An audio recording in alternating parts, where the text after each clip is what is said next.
नाही तर डायरेक्ट सुरू करा. यांना पण आता विचारते का बसलाय थोडंसं इकडे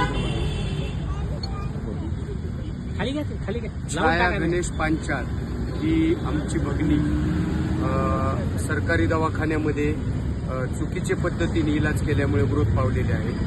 मी बाळासाहेब मोरे पाटील, शिवभीम विचार मंचचा प्रदेशाध्यक्ष, आपल्या माध्यमातून एकच सरकारला विनंती करेल की जे दोषी डॉक्टर आणि नर्स यांच्यावर कारवाई झाली पाहिजे आणि त्यांना पद्धतशीरपणे अर्थपूर्ण व्यवहारातून पाठीशी घालणाऱ्या डॉक्टर संजय राऊत साहेब, जिल्हा शल्य चिकित्सक यांच्यावर सुद्धा कारवाई करून छाया पांचाळ यांच्या कुटुंबियाला 25 लाख रुपये मदत मिळाली पाहिजे.